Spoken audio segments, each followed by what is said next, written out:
तो दोस्तों, जैसे कि हमने पिछले पार्ट में देखा कि माई और शू देखते हैं कि गोकू की उंगलियां हिल रही है और वो बस अब थोड़ी ही देर में उठने ही वाला होता है। अब ग्रेट एप गोकू जोर से उठता है और पिल ऑफ गैंग को फिर से दौड़ा देता है और तीनों भागते हैं अपने प्लेन की ओर। लेकिन गोकू एक बड़ा सा टावर उठाकर प्लेन पर दे मारता है और प्लेन वहीं पर क्रैश हो जाता है। उधर यमचा को बुल्मा मिलती है जो एक टावर के नीचे फंसी होती है और यमचा अपनी पूरी ताकत लगाकर टावर उठाता है और बुल्मा को बाहर निकालता है। लेकिन गोकू बेचारा फिर से आ टपकता है और अब तो यार हद पार हो जाती है।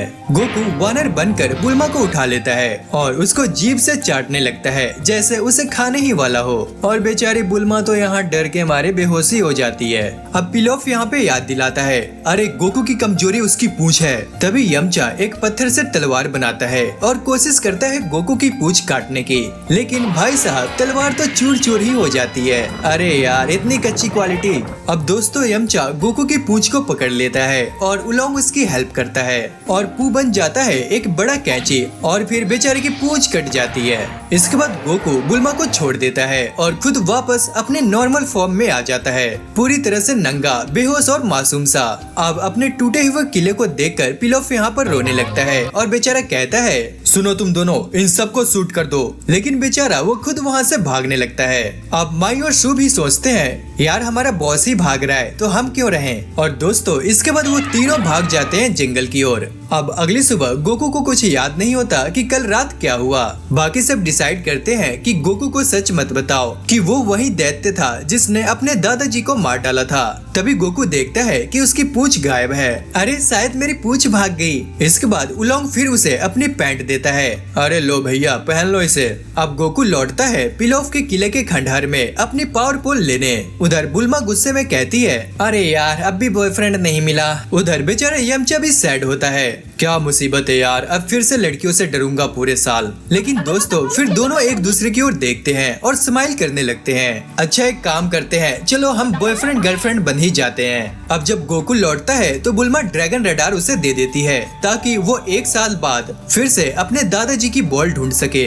अब सब अपने अपने रास्ते चले जाते हैं। बुल्मा और यमचा शहर लौटने का प्लान बनाते हैं। पुअर और उलोंग उनके साथ जाते हैं। तभी यमचा निकालता है एक जेट कैप्सूल और वो उड़ जाते हैं। इसके बाद गोकू अपनी फ्लाइंग निम्बस पर चढ़ता है और मास्टर रोसी की ट्रेनिंग के लिए निकल पड़ता है। बाय बाय दोस्तों। इसके बाद जैसे ही यमचा का एयरशिप उड़ता है वो एक गहरे जंगल में क्रैश हो जाता है। बुल्मा, यमचा, उलोंग और पुअर कूदकर बच जाते हैं, लेकिन अब वो जंगल में फंस चुके होते हैं। इसके बाद बुल्मा एक बड़ा उड़ता हुआ राक्षस देखती है और डर के मारे यमचा को पकड़कर दौड़ने लगती है। और दोस्तों पीछे पीछे पुअर और उलोंग भी भागते हैं। उसी जंगल के कोने में एक छोटा सा बच्चा घूम रहा होता है और इधर गोकू पहुंच जाता है मास्टर रोसी के घर और वो अपनी ट्रेनिंग के लिए तैयार होता है। तभी दोस्तों सीन शिफ्ट होती है कामे हाउस यानी मास्टर रोसी के घर पे।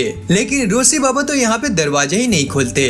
गोकू बेचारा थक हार कर खिड़की से कूदकर अंदर जाता है और देखता है कि मास्टर रोसी तो बड़े ध्यान से एक्सरसाइज वीडियो देख रहे हैं, जो कहने को तो एक्सरसाइज है पर असल में समझदार लोग तो समझ ही जाते हैं। गोकू बेचारा उन्हें आवाज दे देकर थक जाता है पर रोसी बाबा को तो सुना ही नहीं देता। आखिरकार वो जाकर सीधे उनके कान में चिल्लाता है, मास्टर रोसी मैं ट्रेनिंग के लिए आया हूँ लेकिन पहले मुझे खाना चाहिए, मुझे बहुत ही भूख लगी है। अब रोसी बाबा बिना देखते ही कहते हैं, अरे गोकू तुम, अच्छा रेफ्रिजरेटर से जो भी अच्छा लगे वो तुम खा लो। और गोकू भाई साहब पूरा फ्रिज ही खाली कर देता है। उधर दूसरी ओर बुल्मा, यमचा, उलोंग और पुअर रेगिस्तान में भटक रहे होते हैं और इतनी गर्मी में सब पसीने पसीने, ऊपर से रास्ता भी उल्टा पकड़ लिया होता है। असल में दोस्तों उन्हें उत्तरी दिशा में जाना था और वो जा रहे होते हैं दक्षिण दिशा की ओर। और यहाँ पर बुल्मा को लगता है कि कोई रेत का तूफान आ रहा है, लेकिन वो तो वही जंगल वाला छोटा सा बच्चा होता है जिसकी तेज दौड़ से रेत उड़ रही होती है।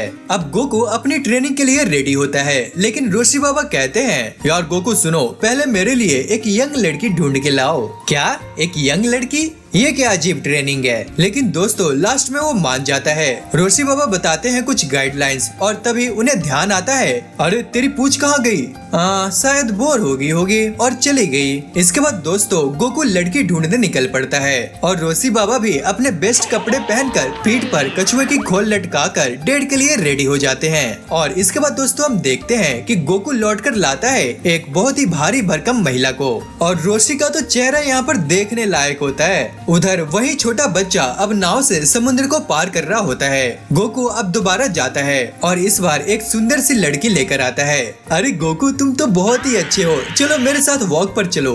अब गोकू थोड़ी देर बाद आता है और कहता है अरे मास्टर रोशी वो वॉक पर नहीं स्विम करना चाहती है। इसके बाद दोस्तों रोशी बाबा एक्साइटेड हो जाते हैं और भागते हुए मिलते हैं उस लड़की से। लेकिन दोस्तों सामने कौन आता है, एक जलपरी, और वो जैसे ही रोशी बाबा की चाहत भरे डायलॉग सुनती है एक जोरदार पंच मारती है उसकी आंख में। अरे गोकू एक काम तो ढंग से कर लिया करो, अगली बार वैसी लड़की लाना पर उसके पैर हो फिंस नहीं। तभी दोस्तों वही छोटा बच्चा आता है कामे हाउस और सीधा नाव से कूदकर बालू में सिर घुसेड़ देता है। अब गोकू उसे उठाता है और वो बच्चा कहता है मेरा नाम है क्रिलीन और मैं यहाँ पे ट्रेनिंग के लिए आया हूँ। अरे अरे कौन सी ट्रेनिंग, ऐसे ही कोई भी आकर ट्रेनिंग नहीं ले सकता।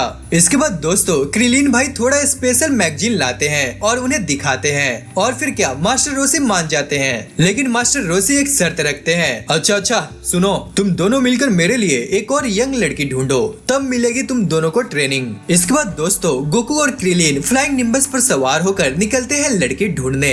लेकिन क्रिलीन जैसे ही निम्बस पर चढ़ता है सीधा नीचे गिर जाता है, क्योंकि दोस्तों मैंने आपको पहले ही बताया था कि निम्बस पर सिर्फ साफ दिल वाले ही बैठ सकते हैं। अब इसके बाद क्रिलीन गिल्टी फील करता है और रोशी बाबा को बोलता है अरे सुनिए मेरे पास और भी ज्यादा नोटी मैगजीन है। क्या नोटी मैगजीन, जल्दी लाओ। अब इसके बाद दोस्तों कहानी शिफ्ट होती है वेस्टर्न सैलून की ओर, जहाँ पर एक भोली भाली सी लड़की आती है और बैठती है और वहाँ एक बड़ा सा काउबॉय किसी खतरनाक चोर नुमे औरत यानी कि लॉन्च का इंतजार कर रहा होता है।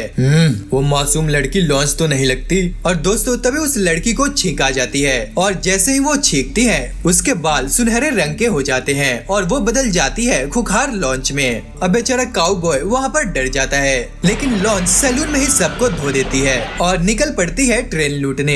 लॉन्च अपनी गोल्डन हेयर वाली खतरनाक फॉर्म में पुलिस से भाग रही होती है, लेकिन पुलिस कारों की गोलियां इधर उधर जा रही थी पर लॉन्च को वो छू भी नहीं पाती। इतना स्लो टारगेट, चलो तुम्हें थोड़ी असली धमाका दिखाती हूँ। इसके बाद दोस्तों वो ग्रेनेड फेंकती है और बस क्या धड़ाम, एक पुलिस कार उड़ जाती है। इसके बाद वो एक मशीन गन उठाती है, अब तुम लोगों की बारी है छपरियो। लेकिन तभी दोस्तों उसे फिर से छींक आ जाती है। अरे ये सब क्या हो रहा है, मैं यहाँ कैसे आई। इसके बाद दोस्तों पुलिस हैरान होकर कार से उतरती है और उसे पकड़ने आगे बढ़ती है। इसी वक्त दूर रेगिस्तान में गोकू और क्रिलीन मास्टर रोशी के लिए लड़की ढूंढ रहे होते हैं। अरे कोई मदद के लिए चिल्ला रहा है। अच्छा शायद वो वही लड़की है जो हमें चाहिए, चलो चलकर देखते हैं। अब दोस्तों वो दोनों फटाफट से जाते हैं और पुलिस वालों को आसानी से हरा देते हैं। अब तुम सेफ हो, थैंक यू। गोकू और क्रिलीन सोचते हैं कि यही सही कैंडिडेट है और उसे लेकर कामे हाउस पहुंचते हैं। अब गोकू बाथरूम से मास्टर रोशी को घसीटकर बाहर लाता है। ये वही लड़की है मिस्टर रोशी ट्रेनिंग के लिए।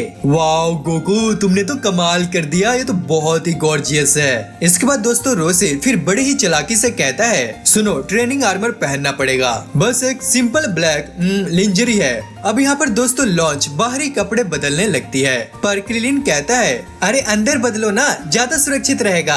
अब दोस्तों रोशी अंदर ही अंदर गुस्से से जल रहा होता है, तू तो बच्चे मुझसे भी चालाक निकला। इसके बाद दोस्तों गोकू और क्रिलीन को भी वही आउटफिट पहनने के लिए रोशी मजबूर करता है ताकि सस्पिशन ना हो। लेकिन तभी फिर से उसे छींक आ जाती है और वो तभी गोल्डन हेयर वाली मीन लॉन्च मशीन गन निकालती है। अच्छा तो तुम लोग मुझे बेवकूफ बना रहे हो ना, ये लो तड़ तड़ तड़ तड़। और दोस्तों इसके बाद गोकू क्रिलीन और रोशी वहाँ से जान बचाकर भागते हैं और दोस्तों इसके बाद फिर से उसे छींक आ जाती है और लॉन्च फिर से मासूम बन जाती है। अरे मैंने कुछ किया क्या। इसके बाद दोस्तों हम देखते हैं कि रोशी कैप्सूल से एक होवर क्राफ्ट निकालता है और सब मिलकर एक बड़े आइलैंड पर पहुंचते हैं। वहां रोशी केम हाउस वापस लगाता है और लॉन्च किचन में खाना बनाने चली जाती है। अच्छा क्रिलीन मुझे एक बात बताओ, पहले तुमने कभी ट्रेनिंग की है क्या? क्या ट्रेनिंग? हाँ जी, ट्रेनिंग की है मैंने ओरिन टेम्पल में पूरे 8 साल। ओह अच्छा, तो ये बात है। तो चलो पहले तुम्हारी स्पीड देखते हैं हम। और दोस्तों इसके बाद 100 मीटर की डैश स्टार्ट हो जाती है और क्रिलीन इसे 10.4 सेकंड में कंप्लीट करता है, जबकि गोकू 11 सेकंड में, क्योंकि बेचारा बहुत ही गरीब होता है, उसके जूते फटे हुए होते हैं। इसके बाद गोकू नए जूते पहनकर फिर से दौड़ता है और इस बार वो 8.5 सेकंड में कंप्लीट करता है। और अब रोशी खुद ट्राई करता है और उसे लगते हैं 5.6 सेकंड और गोकू और क्रिलीन यहाँ पर हक्के बक्के रह जाते हैं। अरे वाह मास्टर, आप तो रॉकेट से भी ज्यादा तेज हो। अच्छा ये सब छोड़ो, ये सब तो बाद में ही चलता रहेगा। अब जाकर मुझे एक ब्रूसी ला दो। ब्रूसी? ये कौन सा जानवर है? इसके बाद क्रिलीन धीरे से स्माइल करता है। लगता है ट्रेनिंग में बहुत ही मजा आने वाला है। इसके बाद दोस्तों हम देखते हैं कि क्रिलीन मास्टर रोशी के कहने पर ब्रूसी लाने के लिए केम हाउस की तरफ जाता है और अंदर जाते वक्त गलती से थोड़ा धूल अंदर आ जाता है। और दोस्तों फिर क्या, लॉन्च को फिर से यहाँ पर छींक आ जाती है और उसका गोल्डन हेयर मोड फिर से एक्टिवेट हो जाता है। तू गंजे अब तू भाग के दिखा। इसके बाद वो किचन से एक बड़ा सा कसाई वाला चाकू निकालती है और क्रिलीन के पीछे भागती है। मास्टर रोशी हेल्प। अब मास्टर रोशी अपना स्टॉप वॉच निकालकर कहते हैं ये तो अच्छा मौका है टाइम लेने का। इसके बाद दोस्तों हम देखते हैं कि क्रिलीन भागता हुआ 100 मीटर 8.8 सेकंड में पूरा कर देता है, जो कि पहले से भी बहुत तेज होता है। फिर लॉन्च हवा में छींकती है और चाकू उछलकर सीधा क्रिलीन के सामने धड़ाम से गिरती है। इसके बाद दोस्तों हम देखते हैं कि मास्टर रोशी एक पत्थर उठाकर उस पर कछुआ स्कूल का निशान बनाते हैं। सुनो, जिसके पास ये पत्थर होगा वही डिनर करेगा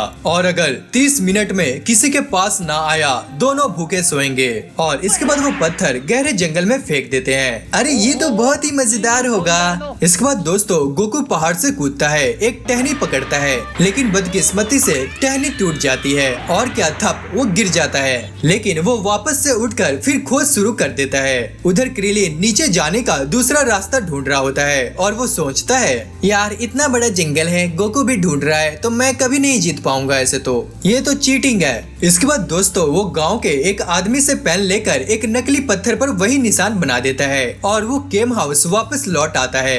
अब रोशी नकली पत्थर देखते ही क्रिलीन के गंजे सिर पर मारते हैं। अबे ओ चिरकुट, ये मेरी लिखावट नहीं है, जाओ और असली जाकर ढूंढो। इसके बाद दोस्तों क्रिलीन जंगल में गोकू को एक पत्थर के साथ देखता है। अरे वाह गोकू, जरा दिखाना तो। पर गोकू उसे सीधा दे देता है और क्रिलीन वहाँ से उसे लेकर भाग जाता है। पर गोकू उसका पीछा करता है और दोनों एक पुल पार करते हैं। पर क्रिलीन रस्सी काट देता है और गोकू सीधा नदी में जाकर गिरता है, लेकिन वापस वहाँ से निकल जाता है। अब यहाँ पे क्रिलीन कहता है चलो गोकू फाइट से डिसाइड करते हैं और गोकू यहाँ पर जीत जाता है। लेकिन चालाक क्रिलीन एक नकली पत्थर फेंकता है और गोकू उसके पीछे भाग जाता है। पर क्रिलीन असली वाला लेकर कछुआ हाउस वापस लौट आता है। अरे वाह, ये तो असली है बच्चे। इसके बाद दोस्तों हम देखते हैं कि टेबल पर क्रिलीन और रोशी मजे से खाना खा रहे होते हैं और गोकू बेचारा भूखा उन्हें देख रहा होता है। अरे लॉन्च, ये सूप में कौन सी मछली है? Puffer fish. क्या पफर फिश? इसके बाद दोस्तों कुछ देर में रोशी, क्रिलीन और लंच सब बीमार हो जाते हैं क्योंकि पफर फिश जहरीली होती है। अब दोस्तों अगली सुबह गोकू ट्रेनिंग करना चाहता था, लेकिन रोशी और क्रिलीन अभी भी बीमार होते हैं। गोकू और क्रिलीन रात को सोने जाते हैं, पर गोकू लॉन्च के साथ ऊपर होता है और रोशी और क्रिलीन नीचे। सुबह में रोशी क्रिलीन को जगाकर ऊपर आता है गोकू को उठाने, लेकिन लॉन्च अपनी इविल फॉर्म में होती है और वो गलती से लॉन्च को जगाता है और लॉन्च गोकू को अपने बिस्तर में देखकर आग बबूला हो जाती है। तू यहाँ क्या कर रहा है? और फिर क्या दोस्तों, मशीन गन से गोलियां चल जाती है, तड़ तड़ तड़ तड़। इसके बाद गोकू परेशान होकर एक तेज किक मारता है और लॉन्च बेचारी वहाँ पर नॉकआउट हो जाती है। अब रोशी पास आकर चेक करने का नाटक करता है, लेकिन असल में बस उसे छेड़ने की कोशिश करता है। तुम्हें तो पता ही है दोस्तों रोशी की हरकतें। अब अगली सुबह उनकी ट्रेनिंग होने वाली होती है, लेकिन लॉन्च यहाँ पर बेहोश पड़ी होती है और मास्टर रोशी उसे देखकर मन ही मन सोचते हैं अरे वाह, ये तो बहुत ही सही मौका है। अरे मास्टर रोशी, चलिए ट्रेनिंग शुरू करते हैं। अरे यार, ये कहाँ से आ टपका। अच्छा गोकू, चलो चलते हैं। इसके बाद दोस्तों रोशी गोकू और क्रिलीन को पास के गांव के दूध वाले के पास ले जाते हैं। अच्छा सुनो, नाश्ते से पहले तुम्हें ये सारा दूध पूरे आइलैंड में पहुँचाना होगा, समझे? क्या? अरे यार, ये क्या मुसीबत है। अब दोस्तों ये दोनों मिल्खा की तरफ भागने लगते हैं, लेकिन क्रिलीन बीच में शॉर्टकट मारने की कोशिश करता है। लेकिन यहाँ पर रोशी तो बहुत ही ज्यादा चालाक होता है, उसकी बात सी नजर पकड़ लेती है। और फिर आता है सीढ़ियों का पहाड़ और इतनी लंबी सीढ़ियाँ की दोनों के पसीने छूट जाते हैं। गोकू बेचारा तो थकने लगता है, पर रोशी यहाँ पर कहता है, सुनो गोकू, तुम्हारे दादाजी ने भी यही एक्सरसाइज की थी, उन्होंने तो कभी शिकायत नहीं की मुझसे। क्या दादाजी ने किया था? अच्छा अच्छा ठीक है, तो मैं भी करूंगा इसे। और फिर दोस्तों इसके बाद वो बिजली की तरफ भागने लगता है और बेचारा क्रिलीन तो बस धीरे धीरे घिसटता है। इसके बाद दोस्तों रोशी कहते हैं, अब खेतों में हल चलाना है हाथ से, कोई औजार नहीं मिलेगी। अब दोनों यहाँ पर मिट्टी में लग जाते हैं और घंटों बाद यहाँ पर काम पूरा होता है। अब सभी यहाँ पर नाश्ते के लिए बैठ जाते हैं। लॉन्च ने यहाँ पर बहुत ही स्वादिष्ट खाना बनाया होता है, पर क्रिलीन खाने में यहाँ पर ज्यादा मिर्च डाल देता है। और फिर दोस्तों क्या, छी, ब्लॉन्ड लॉन्च गन निकाल कर उन्हें बरसाने लगती है। अरे भागो भागो भागो यहाँ से। इसके बाद गोकू, क्रिलीन और रोशी तीनों बाहर भाग जाते हैं। अब रोशी यहाँ पर सोचते हैं, यार आज तो बाहर ही खा लेते हैं। अब इसके बाद रोशी सोचते हैं, ताकतवर शरीर का कोई फायदा नहीं अगर दिमाग कमजोर हो, इसलिए लड़कों को पढ़ाई करवाते हैं लंच टाइम तक। इसके बाद दोस्तों खाना खाने के बाद रोशी कहते हैं, अब थोड़ी सी नींद ले लो, इसके बाद फिर से हम ट्रेनिंग शुरू करेंगे। अब दोस्तों झपकी के बाद वो तीनों वर्ल्ड मार्शल आर्ट्स टूर्नामेंट पर बातें करने लगते हैं। रोशी कहते हैं, अब निर्माण का काम स्टार्ट, मसल और बैलेंस दोनों बनेंगे और पैसे भी मिलेंगे। सुनो, हाथ का इस्तेमाल कर सकते हो लेकिन कोई मशीन नहीं। इसके बाद दोस्तों गोकू और क्रिलीन घंटों तक फावड़ा चलाते हैं, मिट्टी भरते हैं और ठेला धकेलते हैं। पर क्रिलीन को अचानक याद आता है ओरिन मंदिर का वक्त, जब बड़े लड़के उसे तंग करते थे और गुस्से में वो इतनी जोर से पिकैक्स मारता है कि उसका ऊपरी हिस्सा उड़कर सीधा हेड कंस्ट्रक्शन वर्कर के पास गिरता है। अब दोस्तों काम के बाद रोशी कहते हैं, अब असली ट्रेनिंग शुरू होगी जो कि है स्विमिंग। अरे मास्टर रोशी, हमें एक बात बताओ कि हम मार्शल आर्ट्स कब सीखेंगे? अब मास्टर रोशी मुस्कुराकर एक बड़े से पत्थर की तरफ इशारा करते हैं, जब तुम ये हिला सकोगे। ये नामुमकिन। तभी दोस्तों रोशी बिना कुछ बोले बोल्डर को एक धक्का दे देते हैं और फिर धड़ाम, पत्थर वहीं पर खिसक जाता है और गोकू एक्साइटेड होकर एक पास के बोल्डर को हिलाता है और वो कामयाब हो जाता है। अरे अरे अरे, मुझसे गलती हो गई, मैंने तो गलत पत्थर दिखा दिया, असली वाला तो ये है। पर दोस्तों सामने होता है माउंट बोल्डर, जो मानो कह रहा हो, हिम्मत है तो हिला के दिखाओ। सुनो, अभी के लिए सिर्फ 10 लैप झील के, बस एक छोटी सी बात है, इसमें साक्स भी रहती है। इसके बाद दोस्तों गोकू और क्रिलीन पानी में कूदते हैं और अगले ही पल साक्स उनके पीछे पड़ जाती है और फिर दोनों ऐसे भागते हैं जैसे जान बचाना ही उनका ट्रेनिंग का हिस्सा हो। अब दोस्तों उनका अगला टास्क होता है रस्सी से पेड़ से बांधना और डॉज करना। अरे मास्टर रोशी, किससे डॉज करना है हमें? अब रोशी बहुत ही खतरनाक स्माइल के साथ कहते हैं, बस देखो, और एक मधुमक्खी का छत्ता मार देते हैं और दोस्तों अगले ही पल मधुमक्खियों का हमला हो जाता है और फिर दोनों के शरीर पर डंकी डंक होता है और मास्टर रोशी पेड़ के पीछे जोर जोर से हंस रहे होते हैं। अरे ये हुई ना असली ट्रेनिंग बच्चों। मास्टर रोशी, मुझे एक बात बताओ कि कल भी ट्रेनिंग इतनी ही कठिन होगी? नहीं बच्चे, कल और भी कठिन नहीं होगी, क्योंकि अब पीठ पर 50 पाउंड का कछुए का खोल पहनना होगा। अरे यार, हम मर गए फिर से। अब दोस्तों ट्रेनिंग लेवल जैसे जैसे बढ़ता है, उनकी शक्तियाँ भी वैसे वैसे बढ़ने लगती है। डिनर पर गोकू और क्रिलीन चावल ऐसे साफ करते हैं जैसे वो महीनों से भूखे हो और रोशी तो खाना उठाने के बहाने लॉन्च के पास रखने लगता है। लेकिन तभी लॉन्च एक विशाल पतीला लाती है और टेबल के वजन से टूट जाने पर रोशी नीचे दब जाते हैं। एक दिन दोस्तों गोकू रोशी को बाहर बुलाकर कहता है, मास्टर देखो, और फिर दोनों मिलकर वो बड़ा सा बोल्डर हिला देते हैं। अब रोशी उन्हें असली राज बताते हैं, टर्टल हर्मिट मार्शल आर्ट्स की ताकत। ये रूटीन अब और भी भारी सेल्स के साथ जारी रखो। इसके बाद दोस्तों सीन शिफ्ट होता है यमचा की ट्रेनिंग की तरफ। यमचा गहरे जंगल में पसीना बहा रहा होता है और एक महीने बाद वो वेस्ट सिटी लौटने का फैसला करता है। इसके बाद दोस्तों हम देखते हैं कि वेस्टर्न कैपिटल में बुल्मा, उलोंग और पुअर शॉपिंग से लौट रहे होते हैं और बुल्मा गुस्से में कहती है, यमचा ने तो एक महीने में एक बार भी कॉल नहीं किया। इसके बाद वो एक संतरा गिराती है और उसे उठाने के लिए झुकती है, पर तभी एक ट्रक रफ्तार से आता है, पर शू और यमचा कूदकर उसे बचा लेते हैं। बुल्मा तो पहले उसे पहचान नहीं पाती दाढ़ी, मूंछ और बिखरे बाल देखकर, पर घर आकर बुल्मा उसे साफ सुथरा कर देती है और अब टूर्नामेंट से सिर्फ एक ही दिन बाकी है। इसके बाद रोशी कहते हैं, सुनो बच्चों, अब अपने सेल्स उतारो।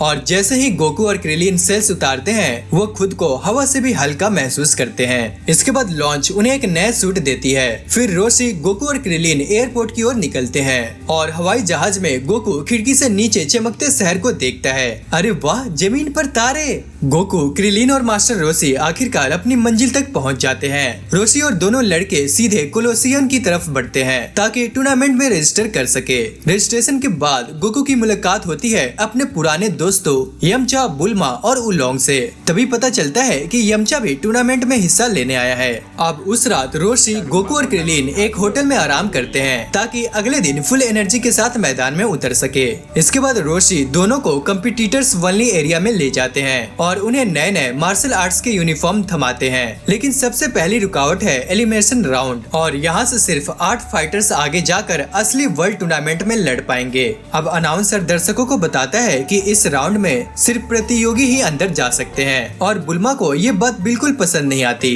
और वो खिड़की से झांकने की कोशिश करती है। लेकिन खिड़की इतनी ऊंचाई पर होती है कि उसकी गर्दन भी दर्द करने लगती है और फिर वो उलोंग को पकड़ लेती है और कहती है, अबे चल मुझे ऊपर उठा। और फिर दोस्तों उलोंग का हेड तुरंत मोबाइल क्रेन मोड में चला जाता है। अंदर अनाउंसर बताता है कि 137 फाइटर्स में से सिर्फ 8 को फाइनल में जगह मिलेगी और 4 ब्लॉक्स में फाइटर्स को बांटा जाएगा और हर ब्लॉक से टॉप 2 ही आगे जाएंगे। अगर कोई हार मान लेता है, रिंग से बाहर गिर जाता है या लड़ने लायक नहीं रहता तो वो बाहर होगा और किसी को मार देना तो बिल्कुल मना है। ऐसा करने वाला सीधा डिस्क्वालीफाई हो जाएगा। और एक और रूल, हर फाइट का टाइम लिमिट सिर्फ 1 मिनट है। अगर 1 मिनट में जीत हार तय नहीं हुई तो पॉइंट से फैसला होगा। साथ ही पंजे सिर्फ तभी चलेंगे जब वो नेचुरल हो, नकली पंजों का यहाँ कोई चांस नहीं। अब नंबर निकालने का समय आता है। गोकू को मिलते हैं 70 और क्रिलिन को मिलते हैं 93 पॉइंट्स और दोनों ही ब्लॉक 3 में होते हैं, लेकिन अलग अलग हिस्सों में। तो शुरुआती राउंड में उनका आमना सामना नहीं होता और यमचा यहाँ पे ब्लॉक 2 में होता है और वो भी खुश है कि गोकू से शुरुआत में लड़ना नहीं पड़ेगा, क्योंकि वो चाहता था कि गोकू से लड़ाई एक बड़े रिंग में हो जहाँ कोई भी टाइम लिमिट ना हो। अब जल्द ही गोकू की बारी आती है और सामने वाला बंदा कम से कम 10 गुना बड़ा होता है। अब जैसे ही मैच शुरू होती है, दानो जैसे दिखने वाला फाइटर उस पर हमला करता है, लेकिन गोकू उसके पैरों के बीच से निकलकर उसके सारे मूव को डॉज कर लेता है। अब बड़ा लड़का सोचता है कि उसने गोकू को शायद कुचल दिया, लेकिन तभी गोकू उसके पैर पर हल्के से टैप करता है और बस वो हल्का सा टैप उस राक्षस को सीधा रिंग से बाहर उड़ा देता है। अब गोकू की जीत के बाद क्रिलिन की मुलाकात होती है ओरिन टेम्पल के उन बदमाश लड़कों से जो पहले उसे तंग करते थे। तभी पता चलता है कि उनमें से एक से उसकी पहली फाइट है। अब बेचारा क्रिलिन यहाँ पर डर जाता है और सोचता है कि मैं क्विट कर देता हूँ, लेकिन गोकू उसे हिम्मत देता है। अब दोस्तों मैच शुरू होता है और बुली तभी उस पर हमला करता है, लेकिन क्रिलिन हवा में कूदकर बच जाता है और फिर एक जोरदार किक मारता है जो बुली को सीधा हॉल के बाहर ईंट की दीवार में दे मारती है। तभी दीवार में एक बड़ा सा छेद हो जाता है और बाहर से बुल्मा और उलोंग ये सब सीन देखते हैं। उधर यमचा भी अपने मुकाबले में एक विशाल फाइटर को सिर्फ एक ही किक में बाहर कर देता है और ऐसे ही एलिमिनेशन राउंड तेजी से चलता रहता है और गोकू, क्रिलिन और यमचा दोनों ही बिना किसी मुश्किल के आगे बढ़ते रहते हैं। एक मैच में ऐसा लगता है कि क्रिलिन बुरी तरह से पिट चुका है, लेकिन असल में वो सिर्फ नाटक कर रहा होता है और दूसरा फाइटर डर के मारे बेचारा हार ही मान लेता है, क्योंकि उसने अभी अभी अपने सबसे जबरदस्त वार किया था, पर फिर भी क्रिलिन खड़ा था। इसके बाद दोस्तों यमचा, क्रिलिन और गोकू तीनों आखिरी राउंड तक पहुंच जाते हैं और पहला मैच होता है यमचा का, जिसमें वो एक भेड़िए जैसे फाइटर को आसानी से हरा देता है अपने ब्लाइंडिंग वुल्फ फैंग फिस्ट से और गोकू भी अपने दुश्मन को उठाकर सीधा रिंग से बाहर फेंक देता है और क्रिलिन एक भालू जैसे फाइटर को आंख के बीच में किक मारकर सीधा नॉकआउट कर देता है। तभी बुल्मा और बाकी सब देखकर बहुत ही खुशी से झूम उठते हैं और मास्टर रोशी अचानक वहाँ पर प्रकट होते हैं और तीनों की तारीफ करते हैं। गोकू और क्रिलिन भी उन्हें ढूंढते हुए बाहर आते हैं। गोकू एक आदमी के सिर पर चढ़कर भीड़ में देखने की कोशिश करता है।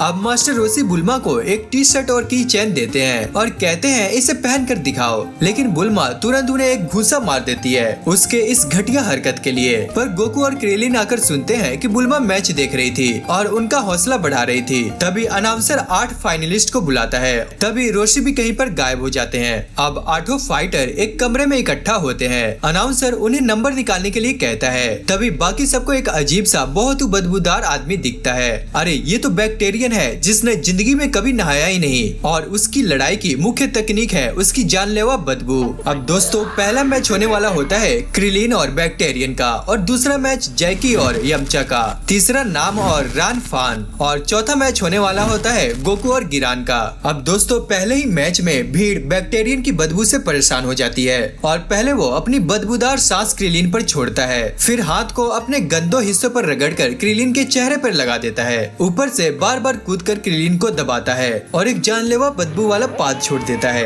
अरे यार क्या बंदा है ये। तभी बैक्टीरियन उसे पैरों से घसीटने लगता है, लेकिन गोकू चिल्लाता है, क्रिलिन तेरी तो नाक ही नहीं है ना, ये सिर्फ तेरे दिमाग का धोखा है। अब दोस्तों ये सुनते ही क्रिलिन का डर गायब हो जाता है। तभी बैक्टीरियन थूक और बलगम वाला अटैक करता है, लेकिन क्रिलिन बचकर सीधा उसके सीने पर एक किक मारता है और ऊपर से छलांग लगाकर उसके पीठ पर बैठ जाता है और फिर अपना खुद का फाट छोड़ देता है और बेचारा बैक्टीरियन तुरंत ही हार मान लेता है। अब दोस्तों दूसरा मैच होता है यमचा और जैकी चुन का। बुल्मा जैकी चुन को देखती है और कहती है, अरे ये तो बूढ़ा खड़ूस है, और यमचा के लिए चीयर करने लगती है। यमचा कई तेज वार करता है, लेकिन जैकी चुन आसानी से बच जाता है और यहाँ पर वुल्फ फैंग फिस्ट भी बेकार हो जाता है। फिर जैकी चुन हाथ थपथपाता है और एक ऊर्जा की लहर से यमचा को रिंग से बाहर उड़ा देता है और गोकू और क्रिलिन भी ये देखकर चौंक जाते हैं और अब क्रिलिन को अगले राउंड में जैकी चुन से लड़ना होगा। अब दोस्तों यहाँ पर तीसरा मैच होता है नाम और रान फान का।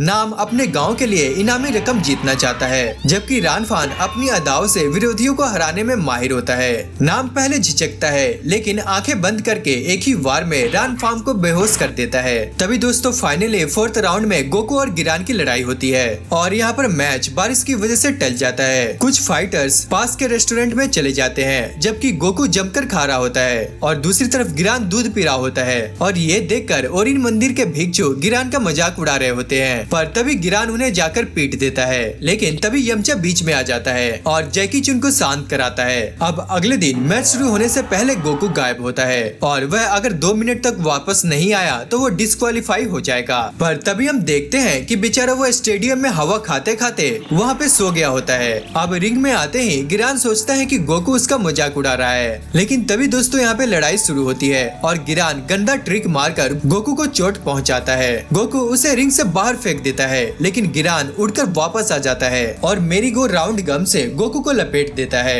और उसे कहीं दूर फेंक देता है, लेकिन गोकू फ्लाइंग निम्बस से वापस लौट आता है। पहले तो जज मान लेते हैं, लेकिन वो दोबारा निम्बस का इस्तेमाल करने पे मना कर देते हैं। वहीं दूसरी तरफ गिरान फिर से अटैक करने आता है, लेकिन दोस्तों तभी गोकू की पूंछ उगाती है। गिरान अपने बैगनी एनर्जी रिंग से गोकू को कसकर बांध देता है, लेकिन गोकू की पूंछ वापस आ जाने के बाद उसकी ताकत जैसे डबल हो जाती है। हे अब आएगा ना मजा। अब एक जोरदार झटके से वो उन रिंग्स को तोड़ देता है और ये देखकर गिरान की हालत पतली हो जाती है और वो बिना लड़े ही उससे हार मान लेता है। अब अनाउंसर माइक पर कहता है, दोस्तों वर्ल्ड मार्शल आर्ट्स टूर्नामेंट में इतिहास में पहली बार कोई क्वार्टर फाइनल में टावल फेंक कर हार मान रहा है। अरे गिरान ने तो आज इतिहास ही बना दिया। और दोस्तों इसी के साथ हमारा गोकू सेमीफाइनल तक पहुंच जाता है और दोस्तों अब मुकाबला होने वाला होता है गोकू और नाम का और क्रिलिन और जैकी चुन का। तभी अनाउंसर उन दोनों को मंच पर बुलाता है। अरे वाह बेटे, तुम दोनों छोटे होकर भी इतने ताकतवर कैसे हो? अरे छोटा कहा, मैं 13 साल का हूँ और मैं 12 साल का।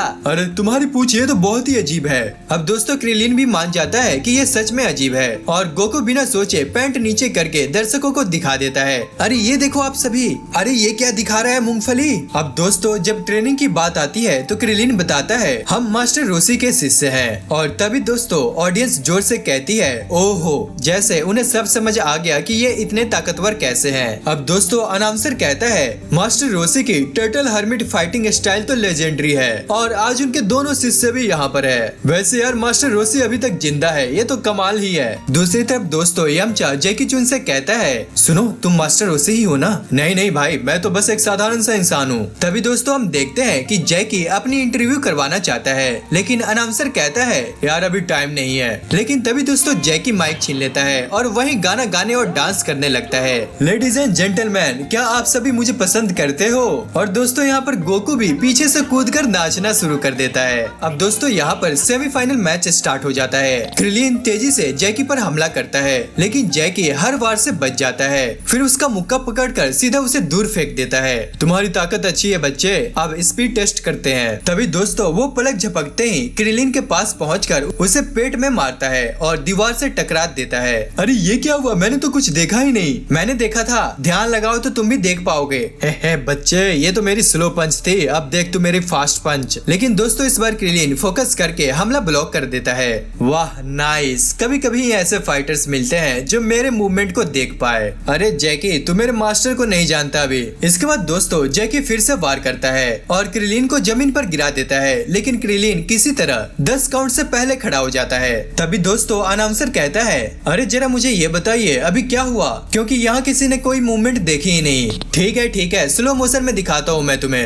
अब दोस्तों वो स्लो मोशन में दिखाते हैं कि दोनों वो एक दूसरे से कैसे लड़े। अब भीड़ उन पर हंसने लगती है क्योंकि स्लो मो में वो काफी मजेदार लग रहा था। तभी दोस्तों जैकी किक मारने की कोशिश करता है, लेकिन क्रिलीन कहता है देख रहा हूँ मैं, और झुककर किक से बच जाता है। फिर पलटकर पंच मारने आता है, लेकिन तभी जैकी उस पर थूक देता है। यार ये क्या हो रहा है भाई, ये फाइट हो रहा है कि क्या हो रहा है, जिससे क्रिलीन चौंक जाता है और अपना पंच रोक देता है। अब मौका देखते ही जैकी खुद पंच मार देता है, लेकिन क्रिलीन नाक साफ करके उसे उड़ा देता है। अब दोस्तों जैकी को लगा कि अब चाल बदलनी पड़ेगी, तो उसने लड़ाई को रॉक पेपर और सीजर में ही बदल दिया और इससे जैकी जीत गया। तभी दोस्तों क्रिलीन बोलता है दो में से बेस्ट खेलो, लेकिन जैकी ने बताया कि असली लड़ाई तो ये थी ही नहीं, बस ध्यान भटकाने का एक तरीका था। इसके बाद जैकी अनाउंसर को बुलाता है और कहता है, ओए इधर आ चिरकुट, मैं तुझे दिखाता हूँ कि कैसे किक मारी थी क्रिलीन के चेहरे पे। फिर अनाउंसर उसे घुमाकर दूसरी तरफ ले जाता है जहाँ पर वो गिरा था, और वहाँ पर जैकी ने कुछ कुंफू मूव भी दिखाए। अब इसके बाद क्रिलीन ने भी अनाउंसर को बुलाया और बोला,